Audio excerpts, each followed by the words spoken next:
ഇപ്പോൾ കുംഭമേള, മാഘമേള, പുഷ്കരമേള പല തീർത്ഥഘട്ടങ്ങളിലും പൂർവാചാര്യന്മാർ ചിട്ടപ്പെടുത്തിയിരിക്കുന്നത് അപ്പോൾ തീർത്ഥങ്ങളിലാണ് ദേവത ഇരിക്കുക. ബ്രഹ്മദേവൻ്റെ ഒരു ദിവസം ഒരു കൽപ്പകാലം തപസ് ചെയ്താലുള്ള ഫലമാണ്. നിള ആരതി കാശിയിലുള്ള അതുപോലെ നിള ആരതി എല്ലാ ദിവസവും വൈകിട്ട് നടക്കും. നരേന്ദ്രമോദിജി കഴിഞ്ഞ വർഷം ഇതിൻ്റെ ഒരു പര്യാവരണത്തിന് വേണ്ടിയിട്ട് അമ്മയുടെ പേരിൽ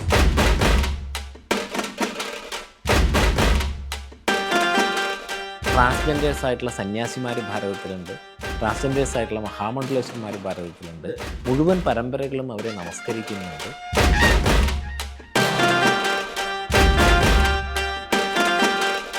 നാഗസന്യാസിമാരെന്തായാലും അവർ വരുന്നത് കേരളത്തിനൊരു സംസ്കാരമുണ്ട്. ഈ സോഷ്യൽ മീഡിയ വഴി ഇസ്ലാമിസ്റ്റ് ഇവാഞ്ചലിസ്റ്റ് അധിനിവേശകരൊക്കെ ഇതിനെ ആദ്യം ഇല്ലാതാക്കാൻ ഇതിനെ ശ്രമിക്കുന്നത്. കേരളത്തിലെ ഹിന്ദു പെട്ടെന്നങ്ങ് ഉണരും എന്നുള്ളൊരു ധാരണയാണോ ഇവർക്ക് ഇങ്ങനെ ഒരു പ്രകോപനം ഉണ്ടാക്കാൻ വേണ്ടി? ഇതൊക്കെ ഒരു അന്ധവിശ്വാസമാണ്, സ്യൂഡോ സയൻസ് ആണ് എന്നൊക്കെ. അന്ധവിശ്വാസമാണ്. അന്ധവിശ്വാസികളാ മാത്രം വന്നാൽ മതി. ഇവിടെ ഇപ്പോൾ സ്വർണ്ണപ്പാളി ഒന്നുമില്ല, പുഴയിലെ വെള്ളമേ ഉള്ളൂ, അത് കൊണ്ടുപോകാം. UP സർക്കാർ അവരുടെ എല്ലാ സംവിധാനങ്ങളും ഉപയോഗിച്ചാണ് ആ ഒരു പ്രയാഗ്രാജ് കുംഭമേളയ്ക്ക് 6000 കോടി മുടക്കിയിട്ടുണ്ട്. അവർക്ക് 30,000 കോടി രൂപ ഡയറക്റ്റ് റവന്യൂ വന്നിട്ടുണ്ട്. അപ്പം അതുപോലെ ഇതും വളരെ നല്ല രീതിയിൽ നടന്നു വരുമ്പോൾ തിരുനാവായയുടെയും മലപ്പുറത്തിൻ്റെയും കേരളത്തിൻ്റെയും ഒക്കെ ഒരു കഴിഞ്ഞ ഏതാനും വർഷങ്ങളായിട്ട് അവിടുത്തെ തിരുനാവായ ക്ഷേത്രത്തിലെ മേൽശാന്തിയുടെ ഒരു ഗണപതി ഹോമം, നദീപൂജ എന്നൊക്കെ രീതിയിൽ അവിടുത്തെ ഭക്തരും എല്ലാവരും ചേർന്ന് ക്ഷേത്രത്തിൽ ചെറിയ രീതിയിൽ ഇതിനെ ഒന്ന് പുനരുജ്ജീവിപ്പിച്ചിരുന്നു. അപ്പം അതിൻ്റെ ഒരു പൂർവ്വകാല പ്രൗഢിയോടുകൂടി പുനഃസ്ഥാപിക്കുന്നതിന് വേണ്ടിയിട്ടുള്ളൊരു ശ്രമത്തിൻ്റെ ഭാഗമായിട്ടാണ് ഈ വർഷം, അതായത് ജനുവരി 2026 മാഘത്തിൽ നമ്മൾ കുറച്ചുകൂടി വിപുലമായിട്ട് ആ ഒരു ധാർമ്മിക സംഗമത്തിനെ ചെയ്യുന്നത്. അങ്ങിതെങ്ങനെയാണ് പെട്ടെന്ന് ഇത് ചെയ്യണമെന്ന് അങ്ങാണല്ലോ ആദ്യമായി ഇത് അനൗൺസ് ചെയ്യുന്നത്? അല്ല, അനൗൺസ് ചെയ്തതല്ല. അതായത് ഇതിന് ഈ കേരളത്തിലേക്ക് എത്തി, കുംഭമേള കഴിഞ്ഞ് കേരളത്തിലേക്ക് എത്തി പല സ്ഥലത്തും പരിപാടികൾ നടക്കുന്ന സമയത്ത് സാമൂതിരി കോവിലകത്തിൻ്റെ തന്നെ ഒരു ഭാഗമായിട്ടുള്ള കോട്ടക്കൽ കോവിലകത്തിൽ ഒരു സ്വീകരണ ചടങ്ങ് പരിപാടികൾ ഉണ്ടായി കഴിഞ്ഞപ്പോൾ അവരാണ് ഇങ്ങനത്തെ ഒരു കാര്യമുണ്ട്, അതിൽ സ്വാമിജിയുടെ കൂടി ഒരു നേതൃത്വം ഉണ്ടെങ്കിൽ നന്നായിരുന്നു എന്നുള്ളൊരു അഭിപ്രായം പറയുന്നത്. അതിനുശേഷമാണ് നമ്മൾ അവിടെ ചെന്ന് കാര്യങ്ങൾ നോക്കിക്കഴിഞ്ഞപ്പോൾ അതിൻ്റെ ഈ ഒരു തരത്തിലുള്ളൊരു മഹിമ അതിനുണ്ട്. പിന്നെ പഴയ കാലത്ത് ഇപ്പോൾ കുംഭമേള, മാഘമേള, പുഷ്കരമേള ഇതൊക്കെ പല തീർത്ഥഘട്ടങ്ങളിലും പൂർവാചാര്യന്മാർ ചിട്ടപ്പെടുത്തിയിരിക്കുന്നത് ഇന്ന ദേശത്ത് ഇന്ന കാലത്ത് ഗംഭീരമായിട്ടുള്ള ഒരു ദേവതാ ചൈതന്യം, ഊർജപ്രവാഹം ഉണ്ടാകും.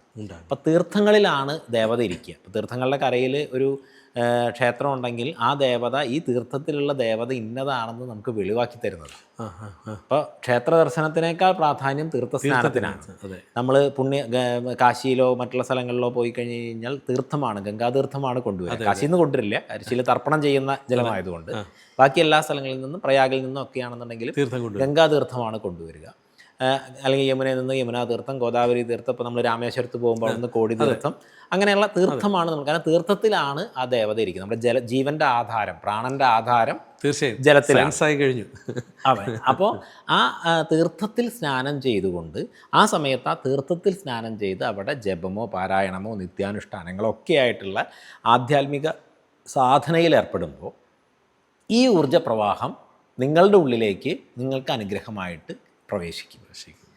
അപ്പം അത് ജനങ്ങൾക്ക് ഉപകാരപ്രദമാവാൻ, സമാജത്തിന് ഗുണകരമാകാൻ, ദേശത്തിന് അഭിവൃദ്ധി ഉണ്ടാക്കാൻ വേണ്ടിയിട്ടാണ് ഋഷീശ്വരന്മാർ ഈ സമയം, ഈ സ്ഥലം എന്ന് തിരിച്ചറിഞ്ഞ് ഇത് ചിട്ടപ്പെടുത്തിയത് ഈ തരത്തിൽ. തീർച്ചയായും. അപ്പോൾ അങ്ങനെയുള്ള കാര്യങ്ങൾ തുടർന്നു വന്നിരുന്ന കാലത്ത് ആ ദേശം അത്രയും സുരക്ഷിതവും അഭിവൃദ്ധിയും ഉണ്ടായിരുന്നു. അപ്പം അതുകൊണ്ടാണ് ഇത് പലപ്പോഴും ഇത് ശീലിക്കുന്ന ആളുകൾക്കല്ല, ഇതിനെതിരായിട്ടുള്ള ആളുകൾക്കാണ് ഇതിൻ്റെ കാര്യങ്ങൾ നന്നായിട്ട് അറിയുക. അപ്പം അതുകൊണ്ട് ഈ ഇസ്ലാമിസ്റ്റ് ഇവാഞ്ചലിസ്റ്റ് അധിനിവേശകരൊക്കെ ഇതിനെ ആദ്യം ഇല്ലാതാക്കാൻ ഇതിനെ ശ്രമിക്കുന്നത്. ഇപ്പോൾ തിരുനാവായിൽ നടക്കുന്ന ആ മഹാസംഗമത്തിൽ ജനത്തിന് എങ്ങനെ വരാം, അവരെന്താണ് അനുഷ്ഠിക്കേണ്ടത്, എങ്ങനെ വരണം, എന്തൊക്കെയാണ് അവർ ചെയ്യേണ്ടത്? അതിന് മുന്നൊരുക്കങ്ങൾ എന്തൊക്കെ ഒരു വ്യക്തി എന്നതിൽ ഇപ്പം ഞാനാണ് സ്നാനം ചെയ്യാൻ വരുന്നതെങ്കിൽ ഞാൻ എന്തൊക്കെ അനുഷ്ഠിക്കണം? നമ്മൾ പ്രയാഗ്രാജ് കുംഭമേളയുടെ സമയത്ത് പല മീഡിയകളോടും നമ്മൾ ഈ പറഞ്ഞൊരു കാര്യമാണ്. സാധാരണ ഇപ്പം കേരളത്തിൽ അതെ സാധാരണഗതിയിൽ ഇതിൽ ഒരു അനുഷ്ഠാനത്തിൽ പങ്കെടുക്കാൻ നിങ്ങൾ പോകുന്നതിന് മുന്നോടിയായിട്ട് നിങ്ങളെങ്ങനെ നിങ്ങളെ സ്വയം ക്രമീകരിക്കണമോ അങ്ങനെ നിങ്ങൾ സ്വയം ക്രമീകരിക്കുക. അതിൻ്റെ കുറച്ച് ദിവസമെങ്കിലും ആഹാരങ്ങളും മറ്റുള്ള കാര്യങ്ങളുമൊക്കെ ഒന്ന് നിയന്ത്രിച്ച് ജപവും കാര്യങ്ങളിലൊക്കെ വന്നു കഴിഞ്ഞാൽ ഈ ഒരു ഊർജ്ജ പ്രവാഹത്തെ കൂടുതൽ ശുദ്ധിയോടെയും ശക്തിയോടെയും നിങ്ങൾക്ക് സ്വീകരിക്കാൻ പറ്റും. പിന്നെ ജനുവരി 3 മുതൽ ഫെബ്രുവരി 15 വരെ, അതായത് പൗഷ പൗർണമി മുതൽ ശിവരാത്രി വരെയാണ് മാഘമാസകാലം. ഇപ്പോൾ പ്രയാഗ്രാജിലൊക്കെ ഇത് അത്രയും സമയമാണ് നടക്കുന്നത്. അതിനെ കൽപ്പവാസം എന്നുകൂടി പറയും. കാരണം ഈ സമയത്ത് ഇത്തരം വൈശിഷ്ട്യമുള്ള പുണ്യതീർത്ഥങ്ങളുടെ കയ്യിൽ ഈ മാഘമാസത്തിൽ നമ്മൾ സ്നാനം ചെയ്ത് ജപപാരായണ അനുഷ്ഠാനങ്ങളുമായിട്ട് കഴിയുന്നത് ബ്രഹ്മദേവൻ്റെ ഒരു ദിവസം ഒരു കൽപ്പകാലം തപസ് ചെയ്താലുള്ള ഫലമാണ്. കൽപ്പവാസം എന്നും കൂടി പറയും. അപ്പോൾ ഇവിടെ പക്ഷെ നമ്മൾ ഈ ഒരു ആദ്യത്തെ ഒരു സംരംഭം എന്നുള്ള നിലയിൽ ഇത്തവണ ജനുവരി 18 മൗനി അമാവാസി തൊട്ട് ഫെബ്രുവരി 3 മാഘമാസത്തിലെ മകം നക്ഷത്രമാണ് മാഘമാസത്തിലെ ഏറ്റവും പ്രാധാന്യം. മകം വരെയാണ്, ഫെബ്രുവരി 3 വരെയാണ് അവിടുത്തെ വിശേഷാൽ പരിപാടികൾ നടക്കുന്നത്. അപ്പോൾ ജനുവരി 3 മുതൽ ഫെബ്രുവരി 15 വരെ അവിടെ സ്നാനം ചെയ്ത് അവിടുത്തെ ക്ഷേത്ര ദർശനവും ജപവും പാരായണവും കാര്യങ്ങളൊക്കെ ചെയ്യുന്നത് ഒരേപോലെ വൈശിഷ്ട്യമാർന്നതാണ്. അപ്പോൾ ഈ സമയത്ത് ജനുവരി 18 മൗനി അമാവാസിയിൽ തുടങ്ങി ഫെബ്രുവരി 3 വരെ, അതിൽ ആ ഒരു പക്ഷം എന്ന് പറയുന്നത് ഈ മാഘത്തിന് 2 തരത്തിൽ കണക്കാക്കും. പൂർണിമയിൽ അവസാനിക്കുന്നതായിട്ടും അമാവാസിയിൽ അവസാനിക്കും. 2 കണക്കാക്കലുകളിലും പെടുന്ന പക്ഷമാണിത്. മാഘഗുപ്ത നവരാത്രിയാണ്. ദശമഹാവിദ്യകളെ സാധിക്കുന്ന ഗുപ്ത നവരാത്രി എന്ന് പറയുന്ന അതിവിശേഷമായ സമയമാണ്. 19-ന് പ്രതിപദം തുടങ്ങി വരുന്നത്. 19-നാണ് ധർമ്മധ്വജാരോഹണം, അവിടുത്തെ മഹോത്സവത്തിൻ്റെ ധർമ്മധ്വജാരോഹണം. അപ്പം അതിനുശേഷം വരുന്നത് ഒരുപാട് വിശേഷപ്പെട്ട തിഥികൾ, അതായത് ഗണേശ ജയന്തി, വസന്തപഞ്ചമി, അത് സരസ്വതിക്ക് ഏറ്റവും പ്രാധാന്യമായിട്ടുള്ള ഒരു ഇതാണ്. ഗണേശ ജയന്തി എന്ന് പറയും ഗണേശ ഭഗവാൻ തിരുവവതാരമെടുത്ത സമയമാണ്. പിന്നെ രഥസപ്തമി, അത് സൂര്യൻ്റെ ഇതാണ്, നവഗ്രഹങ്ങൾക്കേറെ പ്രാധാന്യമുള്ള സമയമാണ്. ഭീഷ്മാഷ്ടമി, വിഷ്ണു സഹസ്രനാമം ഭൂമിയിൽ അവതരിച്ച ദിവസമാണ്. പിന്നെ ഈ ഗുപ്ത നവരാത്രിയുടെ മഹാനന്ദ നവമി, ഗുപ്ത വിജയദശമി, പിന്നെ ജയ ഏകാദശി. ജയ ഏകാദശി പാപമോചനത്തിന് കൂടി, സാധാരണ പുണ്യവർദ്ധനവിനാണ് പാപമോചനത്തെ കൂടി ലക്ഷ്യമാക്കുന്ന ഏകാദശിയാണ്. പിന്നെ മാഘ പൂർണിമ, അന്ന് തന്നെയാണ് തൈപ്പൂയം. അത് ഷോഡശിയുടെ അവതാര ദിവസമാണ് മാഘപൂർണിമ. അത് കഴിഞ്ഞാൽ മകം നക്ഷത്രം. അങ്ങനെ അതിവിശിഷ്ടമായ, അതായത് സാമാന്യമായിട്ടുള്ള ആ ദേവതാ പ്രവാഹത്തിൻ്റെ കൂടെ ഈ വിശേഷമായിട്ടുള്ള ദേവതാ സാന്നിധ്യം കൂടി ചേരുന്നത്. അത് ഓരോ ദിവസവും ആ ദേവതയുടെ പൂർണ്ണ പ്രഭാവത്തിന് വേണ്ടിയിട്ടുള്ള പൂജകളും യജ്ഞങ്ങളുമൊക്കെ ഇതിൻ്റെ ഭാഗമായിട്ട് അവിടെ നടക്കും. പിന്നെ നിള ആരതി, കാശിയിലുള്ള അതുപോലെ നിള ആരതി എല്ലാ ദിവസവും വൈകിട്ട് നടക്കും. അതിൻ്റെ ഒക്കെ ഒപ്പം അവനവൻ്റെ സമയക്രമം എന്തെങ്കിലും ഉണ്ടോ ആരതിക്ക്? ആരതിക്ക് വൈകിട്ട് അസ്തമയ സമയമാണ് ആരതി. പിന്നെ അവിടെ മറ്റൊരു കാര്യം, ഈ 19 തൊട്ട് ഫെബ്രുവരി 3 വരെയുള്ള ദിവസം ക്ഷേത്രത്തിൻ്റെ സമയത്ത്, അതായത് രാവിലെ മുതൽ രാത്രി നട അടയ്ക്കുന്നത് വരെയുള്ള സമയത്ത് അഖണ്ഡമായിട്ട് ലോക കല്യാണത്തിനും ഈ ഭക്തരുടെ ശ്രേയസ്സിനും വേണ്ടിയിട്ട് അഖണ്ഡമായിട്ടുള്ള 9 കോടി നാരായണ ജപാർച്ചന നടക്കും. അപ്പം അതിൽ നമുക്ക് ജനങ്ങളോട് പറയാനുള്ള ഒരു കാര്യം, ഈ സങ്കല്പത്തിൽ ജനുവരി 3 പൗഷ പൗർണമി തൊട്ട് അവരവരുടെ വീടുകളിൽ ഈ ഒരു സങ്കല്പത്തിൽ ഒരു വിളക്ക് കത്തിച്ച്, ഒരു തവണയാണെങ്കിൽ ഒരു തവണ, ഒരു ഉരുവാണെങ്കിൽ ഒരു ഉരു, അല്ല എത്ര 108 ഉരുവോ അങ്ങനെ പറ്റുന്ന രീതിയിൽ, ഒരു ദിവസം 1 പറ്റുള്ളൂ, രണ്ടാമത്തെ ദിവസം 108 പറ്റും, അതൊന്നൊരു ഭേദമല്ല. എത്ര തവണ നിങ്ങൾക്ക് കഴിയാമോ അത് അവനവൻ്റെ ശ്രേയസ്സിനും ഈ ദേശത്തിൻ്റെ രക്ഷയ്ക്കും സങ്കല്പിച്ചുകൊണ്ട് ഈ മഹാമാഘ മഹോത്സവത്തിന് സമർപ്പിച്ചുകൊണ്ടുള്ള ഒരു ജപാർച്ചന ചെയ്യുക എന്നുള്ളതാണ്. എല്ലാ ദിവസവും ജനുവരി 3 തൊട്ട് ഫെബ്രുവരി 15 വരെ അവിടെ വരുന്ന സമയത്ത് അവിടെ നടക്കുന്ന അഖണ്ഡ ജപത്തിൽ പങ്കാളിയാവുകയും ചെയ്യുക. അതോടൊപ്പം തന്നെ ചെറിയ ക്ഷേത്ര സമിതികളോ ഭക്ത സമിതികളോ അങ്ങനെയൊക്കെയുള്ള ചെറിയ കൂട്ടായ്മകൾ അവരെല്ലാവരും ചേർന്ന്, ഇപ്പോൾ മാഘത്തിൻ്റെ വൃക്ഷം അശ്വത്ഥമാണ്, ആൽവൃക്ഷമാണ്. ആൽവൃക്ഷങ്ങളെ സംബന്ധിച്ചിടത്തോളം രക്ഷാദേവതകളുടെ സ്ഥാനമാണ്. ഇപ്പം നമുക്ക് പഴയ കാലത്ത് ക്ഷേത്രങ്ങളോടൊക്കെ ചുറ്റും ധാരാളം ആൽവൃക്ഷങ്ങൾ, ഇന്നത്തെ കാലത്തൊക്കെ റോട്ടിലേക്കും ഒക്കെ ഇറങ്ങി വന്നിരുന്നതാണത്. പക്ഷേ ഇത് വ്യാപകമായിട്ട് അത് വെട്ടി നശിപ്പിക്കപ്പെട്ടിട്ടുണ്ട്. ചിലതൊക്കെ ഉണങ്ങി വീഴുന്നതൊക്കെ സ്വാഭാവികമാണെന്ന് പോലും പറയാൻ കഴിയില്ല. ആ ഒരു പശ്ചാത്തലത്തിലും കൂടി, പിന്നെ പോരാത്തതിന് നമ്മുടെ പ്രധാനമന്ത്രി നരേന്ദ്രമോദിജി കഴിഞ്ഞ വർഷം ഇതിൻ്റെ ഒരു പര്യാവരണത്തിന് വേണ്ടിയിട്ട് അമ്മയുടെ പേരിൽ, പ്രകൃതി എന്നുള്ള അമ്മയുടെ പേരിലും സ്വന്തം അമ്മയുടെ പേരിലുമൊക്കെ ഒരു വൃക്ഷം നടൂ എന്ന് പറയുന്ന ഒരു ആഹ്വാനവും. അപ്പോൾ അതിനെ കൂടി ചേർത്തുകൊണ്ട് ഈ മാഘമാസത്തിൻ്റെ അശ്വത്ഥ വൃക്ഷം രക്ഷാദേവതകളുടെ, നമ്മുടെ ദേശത്തെ, നമ്മുടെ കുടുംബത്തെ, നമ്മുടെ നമ്മുടെ രാഷ്ട്രത്തെ രക്ഷിക്കുന്നതിന് വേണ്ടിയിട്ടുള്ള രക്ഷാദേവതകളുടെ ആവാസസ്ഥാനമായിട്ട് ഒരു ആൽവൃക്ഷം നട്ട് അതിനെ സംരക്ഷിക്കുക എന്ന് പറയുന്ന ഒരു സന്ദേശം, പ്രകൃതിയുമായി ലയിക്കുക എന്ന് പറയുന്ന രീതിയിലുള്ള ഒരു സന്ദേശം കൂടി നൽകുന്നുണ്ട്. പിന്നെ ഏത് തരത്തിൽ അവിടെ വന്നാലും സ്നാനമാണ്. ഇപ്പം നദീ ആരാധന നമ്മൾ, അതാണ് ഇതിന് ഏറ്റവും പ്രധാനം. അതായത് നദിയെ ആരാധിക്കുകയും നദിയിൽ സ്നാനം ചെയ്യുക എന്നുള്ളതാണ്. അപ്പോൾ അതൊക്കെ ചെയ്യുന്നത് നദിയെ പവിത്രവും ശുദ്ധവുമായി നിലനിർത്താനാണ്. തീർച്ചയായും എവിടെയാണ് ഒരു നദി ശുദ്ധമായി ഒഴുകുന്നത് അവിടെയാണ് നമുക്ക് നല്ല മാനസികാരോഗ്യവും ശാരീരികാരോഗ്യവും ഒക്കെ ഉണ്ടാകുന്നത്. ഉദാഹരണമാണ് മോദി വന്നതിന് ശേഷമാണ് അതെ അത് ഇത്രയും വൃത്തിയായും ഭംഗിയും. അതിൽ നമ്മളിവിടെ അധികം ചർച്ച ചെയ്യാത്തൊരു കാര്യം, അതങ്ങനെ വൃത്തിയാക്കിയതൊരു മലയാളിയാണ്. നമാമി ഗംഗാ മിഷൻ കുറേ വർഷങ്ങൾ ഹെഡ് ചെയ്തത്, ഈ അവസാന സമയത്ത് ഹെഡ് ചെയ്തത് മലയാളിയാണ്. അശോക് മേനോൻ എന്ന് പറയുന്ന IAS ഓഫീസറാണ് അത് ചുക്കാൻ പിടിച്ചത്. അപ്പോൾ അതിന് പ്രധാനമന്ത്രി എല്ലാ അധികാരവും അതിന് വേണ്ടിയിട്ട് അദ്ദേഹത്തിന് കൊടുത്തിരുന്നു. അങ്ങനെ വളരെ ഭംഗിയായിട്ട് അദ്ദേഹത്തിൻ്റെ നേതൃത്വത്തിൽ കാര്യങ്ങൾ നടന്നു. നമ്മൾ കേരളത്തിലെ പുഴകളെല്ലാം അപ്പോൾ അതിൽ അവിടെ വരുന്ന ആളുകൾ ഈ ഒരു സങ്കല്പത്തിൽ വരിക. ഇപ്പോൾ പലപ്പോഴും നമ്മൾ ആരാധനയുടെ പേരിൽ തന്നെ നദിയെ മലിനമാക്കുന്ന സാഹചര്യങ്ങളിലേക്ക് പോകരുത്. അതിൽ ഏറ്റവും ശുദ്ധിയോടുകൂടിയും പവിത്രതയോടുകൂടിയും ആ നദിയെ സംരക്ഷിക്കാനുള്ള ഒരു പ്രതിജ്ഞ എടുത്തു വരിക. നമ്മുടേതായ ഒന്നും ആ നദിയിൽ അവശേഷിപ്പിക്കാതിരിക്കുക. ആ നദിയിലെ ദേവതാ ചൈതന്യത്തെ നമ്മുടെ ഉള്ളിലേക്ക് എടുക്കുക. തീർച്ചയായിട്ടും അമ്മമാരും കുട്ടികളൊക്കെ വരുമ്പോൾ എങ്ങനെയാണ് അവരെങ്ങനെയാണ് വരേണ്ടത്? അതായത് കുംഭമേളയെ സംബന്ധിച്ചിടത്തോളം, അങ്ങ് കുംഭമേള വന്നിട്ടുണ്ടോ എന്നുള്ളത് അറിയില്ല, യാതൊരു ഭേദങ്ങളും ഇല്ലാത്ത സ്ഥലമാണ്. അവിടെ ജാതിപരമായിട്ടോ ലിംഗപരമായിട്ടോ, ഇന്നൊക്കെയാണ് പാശ്ചാത്യ ലോകം ബോഡി പൊളിറ്റിക്സ്, ജെൻഡർ റൈറ്റ്സ് ഇതൊക്കെ ആലോചിച്ച് തുടങ്ങുന്നത്. പക്ഷേ നൂറ്റാണ്ടുകൾക്ക് മുമ്പേ ട്രാൻസ്ജെൻഡേഴ്സ് ആയിട്ടുള്ള സന്യാസിമാർ ഭാരതത്തിലുണ്ട്, ട്രാൻസ്ജെൻഡേഴ്സ് ആയിട്ടുള്ള മഹാമണ്ഡലേശ്വരന്മാർ ഭാരതത്തിലുണ്ട്. മുഴുവൻ പരമ്പരകളും അവരെ നമസ്കരിക്കുന്നുണ്ട്. അപ്പം അങ്ങനെ ലിംഗപരമായിട്ടോ ജാതീയമായിട്ടോ ഒന്നും യാതൊരു വേർതിരിവും നിങ്ങൾക്ക് കുംഭമേളകളിൽ കാണാൻ കഴിയില്ല. അതുപോലെ തന്നെയാണ് കേരളത്തിൽ നടക്കുന്ന മഹാമാഘവും. തീർച്ചയായും ഇത്രയും പ്രകൃതിയുമായിട്ടും ലിംഗത്തിന് വ്യത്യാസമില്ലാതെയും ഒരു വലിയൊരു പദ്ധതി, അത് ആധ്യാത്മിക രീതിയിൽ മനുഷ്യനെ ഉയർത്തുന്നു, ഒപ്പം കേരളവും മാറുന്നു എന്നുള്ളതാണ്. ഇത്തരം സാഹചര്യങ്ങളിൽ ഇങ്ങനൊരു മേള വരുന്നതിനെക്കുറിച്ച്, ഇപ്പം ശരിക്കും അത് മലബാറിലാണ് ഈ സംഭവം നടക്കാൻ പോകുന്നത്. മലപ്പുറത്താണ്.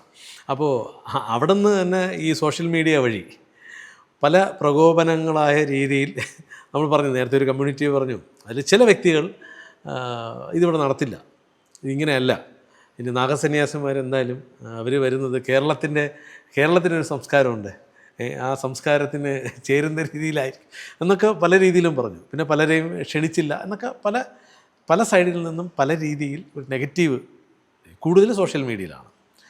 ഇതെങ്ങനെ കാണും? നമ്മൾ നെഗറ്റിവിറ്റികളെ ഒന്നും ശ്രദ്ധിക്കാറില്ല, പോസിറ്റിവിറ്റികളെ കുറിച്ച് ശ്രദ്ധിക്കുന്നു, പോസിറ്റീവായി നമ്മൾ മുന്നോട്ട് പോകും. പല ആക്രമണങ്ങളുണ്ടായി, പലരും മരണത്തിലേക്ക് പോയി. ഇവിടെ വിവാദങ്ങൾ ഉണ്ടാക്കാനാണ് കേരളത്തിലുള്ളവർക്ക് താല്പര്യം. ഇപ്പോൾ ഒരു സംഭവം വന്നു, പ്രത്യേകിച്ച് ഒരു ഹൈന്ദവൻ്റെ ഒരു ആചാരം വരികയാണെങ്കിൽ അത് വിവാദത്തിലേക്ക് കൊണ്ടുപോകും. ഇപ്പോൾ തന്നെ പല കാര്യത്തിൽ നമ്മളെ ഈ അങ്ങ് നേരത്തെ പറഞ്ഞതുപോലെ ഒരു അധിക്ഷേപാർഹമായി ഇതിനോട് പ്രതികരിക്കുന്ന ആളുകളോട് നമുക്ക് വളരെ സന്തോഷവും നന്ദിയും സ്നേഹവും ഒക്കെയാണുള്ളത്. കാരണം ഇതിൽ താല്പര്യമുള്ള ആളുകൾ ഇതിൻ്റെ വാർത്തകൾ കണ്ട്, അല്ലെങ്കിൽ ഇതിൻ്റെ വീഡിയോകൾ, ഇപ്പോൾ അങ്ങയുടെ അടക്കം വീഡിയോ കണ്ട് അതിൻ്റെ കാര്യങ്ങൾ അവർ മനസ്സിലാക്കി അവരങ്ങ് പോകും. അല്ലെങ്കിൽ അവരുടെ സർക്കിളിൽ കുറച്ച് പേരോട് പറയും എന്നുള്ളതേ ഉള്ളൂ. ഇത് അവർക്കൊരു ഭയമായിട്ടല്ല. ഈ അധിക്ഷേപിക്കുന്ന ആളുകൾ ഇതിനെ വളരെ വലിയ രീതിയിൽ പ്രചരിപ്പിക്കും. അതുകൊണ്ട് നമുക്ക് വളരെ സന്തോഷവും സ്നേഹവും നന്ദിയും ഒക്കെയാണ് ഉള്ളത്. ഇതിലിപ്പോൾ സോഷ്യൽ മീഡിയയാണ് ഒരു മെയിൻ ഒരു ആയുധമാക്കി വെച്ചിരിക്കുന്നത്. അപ്പോൾ പല രീതിയിൽ ഇതിപ്പം ഇങ്ങനെ വളരുന്നതുകൊണ്ട് കേരളത്തിലെ ഹിന്ദു പെട്ടെന്നങ്ങ് ഉണരും എന്നുള്ളൊരു ധാരണയാണോ ഇവർക്ക് ഇങ്ങനെ ഒരു പ്രകോപനം ഉണ്ടാക്കാൻ വേണ്ടി? അല്ല, അത് കേരളത്തിൻ്റെ ഒരു പൊതു സ്വഭാവം എന്ന് പറയുന്ന രീതിയിൽ നെഗറ്റിവിറ്റിയെ ആഘോഷിക്കുക എന്ന് പറയുന്ന ഒരു സംഗതിയുണ്ട്. ഇതൊക്കെ ഒരു അന്ധവിശ്വാസമാണ്, സയൻസ് ആണ്. അന്ധവിശ്വാസമാണ്. അന്ധവിശ്വാസികളാ മാത്രം വന്നാൽ മതി. ശാസ്ത്രജ്ഞർ വിളിക്കുന്നില്ല. ഒരു സംശയം വേണ്ട, അന്ധവിശ്വാസമാണ്. ഈ മലപ്പുറം സൈഡിലുള്ളവരൊക്കെ ശാസ്ത്രജ്ഞന്മാരെന്നാണ്. അല്ല ശാസ്ത്രജ്ഞന്മാർ എല്ലായിടത്തും ഉണ്ട്, കേരളത്തിൽ എല്ലായിടത്തും ഉണ്ട്. അപ്പോൾ ഇത് പൂർണ്ണമായിട്ടും അന്ധവിശ്വാസമാണ്. അന്ധമായി വിശ്വസിക്കുന്നവർക്ക് മാത്രം അല്ല, പ്രവേശനം. ഈ ഒരു ആചരണത്തിൽ, അനുഷ്ഠാനത്തിൽ, ഈ ഋഷീശ്വരന്മാരുടെ ആപ്തവാക്യത്തിൽ ഒക്കെ അന്ധമായ ശ്രദ്ധയോ മറ്റുള്ള കാര്യങ്ങളോ, അത് അന്ധമായ ശ്രദ്ധയായിട്ടല്ല അല്ലെങ്കിൽ അന്ധമായ വിശ്വാസമായിട്ടല്ല ഇതിൽ നിൽക്കുന്നവർ കാണുന്നത്. അത് യുക്തിഭദ്രമായിട്ടുള്ള അന്വേഷണമായിട്ടും അതിൻ്റെ ഉത്തരവുമായിട്ടും ഒക്കെയാണ്. പക്ഷെ അപ്പുറത്ത് നിൽക്കുന്നവരെ സംബന്ധിച്ചിടത്തോളം അന്ധവിശ്വാസം, അപ്പുറത്ത് നിൽക്കുന്ന ആളുകൾക്കൊക്കെ ഇത് അന്ധവിശ്വാസമാണ്. കാരണം നിരന്തരമായി കേരളത്തിൽ ഈ കട്ടള വിവാദം, സ്വർണ്ണ വിവാദം എല്ലാം സർക്കാരോ അപ്പം അത്തരം സാഹചര്യങ്ങളെല്ലാം നിൽക്കുന്ന ആ വേളയിലാണ് ഇത്തരം ഒരു അനൗൺസ്മെൻറ്റ് നടക്കുന്നത്, ഇങ്ങനൊരു മേള വരാൻ പോകുന്ന. അല്ല, ഇവിടെ ഇപ്പോൾ സ്വർണ്ണപ്പാളിയൊന്നുമില്ല, പുഴയിലെ വെള്ളമേ ഉള്ളൂ, അത് കൊണ്ടുപോകാം. പുഴ മാത്രമേ ഉള്ളൂ. അതെ അതെ അതെ അതെ. ഈ ഇത്തരം സർക്കാരിൻ്റെ സംവിധാനങ്ങൾ എങ്ങനെ? അല്ല, അത് നമ്മുടെ ഇപ്പോൾ ദേവസ്വം ബോർഡായിരുന്നാലും അല്ല, ഇതിൽ ഒരു ചെറിയൊരു ബുദ്ധിമുട്ട് അവിടെ ഉണ്ടായിരുന്നതെന്ന് പറയുന്നത് എല്ലാ സർക്കാർ മിഷനറിയും തെരഞ്ഞെടുപ്പിലായിരുന്നു ഈ കഴിഞ്ഞ ദിവസം വരെ. പക്ഷെ ആ തെരഞ്ഞെടുപ്പിൽ ഇരുന്നിട്ട് പോലും അതുമായി ബന്ധപ്പെട്ടിട്ടുള്ള സർക്കാർ ഉദ്യോഗസ്ഥന്മാരെല്ലാവരും 1-2 മീറ്റിങ്ങുകൾ ഇതുമായി ബന്ധപ്പെട്ട് കൂടി. അപ്പോൾ വളരെ തുറന്ന സമീപനവും വളരെ പോസിറ്റീവായിട്ടുള്ള സമീപനവുമാണ് ഇതിന് മലപ്പുറത്തെ തന്നെ അധികാരികളും കാര്യങ്ങളും ഒക്കെ ഉള്ളത്. പ്രത്യക്ഷമായിട്ട് ഇപ്പോൾ തിരുനാവായ ഗ്രാമപഞ്ചായത്ത് എന്ന് പറയുന്നത് UDFൻ്റെ, പ്രത്യേകിച്ച് മുസ്ലിം ലീഗിന് ഒരു പ്രാതിനിധ്യം കൂടുതലുള്ള ഒരു ഗ്രാമപഞ്ചായത്താണ്. അവരുടെയും വളരെ തുറന്ന സമീപനമാണുള്ളത്. പൊതുവിൽ സർക്കാരിൻ്റെ ഭാഗത്തു നിന്നും ആ ഒരു തുറന്ന സമീപനമാണ് നമ്മൾ കാണുന്നത്. അതിൻ്റെ കാര്യങ്ങളൊക്കെ തുടങ്ങുന്നേ ഉള്ളൂ. പക്ഷേ ഇതിനോടൊരു തുറന്ന മനസ്സുണ്ടാകും. പിന്നെ സർക്കാരിൻ്റെ ജോലിയല്ല മാഘമേള സംഘടിപ്പിക്കുന്നതും കാര്യങ്ങളും ഒക്കെ. അത് ഒരു സാംസ്കാരികമായ സമ്മേളനം നടക്കുമ്പോൾ തീർച്ചയായിട്ടും അത് സാംസ്കാരികമായതെന്ന് പറയുന്നത് ഹിന്ദു ധാർമ്മിക സമ്മേളനമാണ്. അതിൽ സർക്കാരിൻ്റെ ജോലിയോ മറ്റുള്ള കാര്യങ്ങളോ അല്ല. പക്ഷേ ഒരു സർക്കാർ എന്നുള്ള രീതിയിൽ അത്തരം കാര്യങ്ങൾക്ക് വേണ്ടിയിട്ടുള്ള ഒരു തുറന്ന സമീപനവും പിന്തുണയും ഒക്കെ തീർച്ചയായിട്ടും ഉണ്ടാകും എന്നാണ് നമ്മളുടെ മേളയിൽ. UP സർക്കാർ അവരുടെ എല്ലാ സംവിധാനങ്ങളും ഉപയോഗിച്ചാണ് ആ ഒരു. അല്ല, UP സർക്കാരിനെ സംബന്ധിച്ചിടത്തോളം UP സർക്കാർ പ്രയാഗ്രാജ് കുംഭമേളയ്ക്ക് 6,000 കോടി മുടക്കിയിട്ടുണ്ട്. അവർക്ക് 30,000 കോടി രൂപ ഡയറക്റ്റ് റവന്യൂ വന്നിട്ടുണ്ട്. 2 ലക്ഷം കോടി രൂപയാണ് അവർ അടുത്ത ഇൻഡയറക്റ്റ് റവന്യൂ ആയിട്ട് കണക്കാക്കിക്കൊണ്ടിരിക്കുന്നത്. ഏകദേശം കേരളത്തിൽ നിന്ന് ഒരാളും കൂടെ ലക്ഷക്കണക്കിന് തൊഴിലവസരങ്ങളാണ് കഴിഞ്ഞ അവിടെ ഏകദേശം ഒരു വർഷത്തോളം അവിടെ ഉണ്ടായത്. അപ്പം അതുപോലെ ഇതും വളരെ നല്ല രീതിയിൽ നടന്നു വരുമ്പോൾ തിരുനാവായയുടെയും മലപ്പുറത്തിൻ്റെയും കേരളത്തിൻ്റെയും ഒക്കെ ഒരു വലിയ രീതിയിൽ ഇപ്പം നമ്മൾ കേരളം ഗോഡ്സ് ഓൺ കൺട്രി അല്ലെങ്കിൽ ടൂറിസം ആണ് സാധ്യത എന്നൊക്കെ പറയുമ്പോൾ നമ്മൾ അതിൻ്റെ കൃത്യം കണക്കുകളിലേക്ക് പോയാൽ കേരളത്തിൽ ടൂറിസ്റ്റുകൾ വളരെ കുറവേ വരുന്നുള്ളൂ. ആഭ്യന്തര ടൂറിസത്തിൽ പോലും കൂടുതൽ ആളുകൾ തൊട്ടടുത്തുള്ള സംസ്ഥാനമായിട്ടുള്ള തമിഴ്നാട്ടിലൊക്കെയാണ് വരുന്നത്. തീർച്ചയായും വിദേശ ടൂറിസ്റ്റുകൾ അധികവും വരുന്നത് ഉത്തരഭാരതത്തിലാണ്, രാജസ്ഥാൻ അങ്ങനെയുള്ള ഭാഗത്തൊക്കെയാണ്. അപ്പോൾ ഇത്തരം കാര്യങ്ങൾ ഇതിനെ കുറിച്ച് വരുന്ന പ്രചാരം, അറിവ്, മറ്റുള്ള രീതിയിൽ നടക്കുന്ന കുംഭമേളകൾ പോലുള്ള സംഗമത്തിൻ്റെ ഒക്കെ പ്രചാരം ഇതിനെയും സ്വാധീനിക്കും. കഴിഞ്ഞ 1.5 കോടി വിസ ആപ്ലിക്കേഷൻസാണ് പ്രയാഗ്രാജ് കുംഭമേളയ്ക്ക് വേണ്ടി മാത്രം പ്രോസസ്സ് ചെയ്തത്.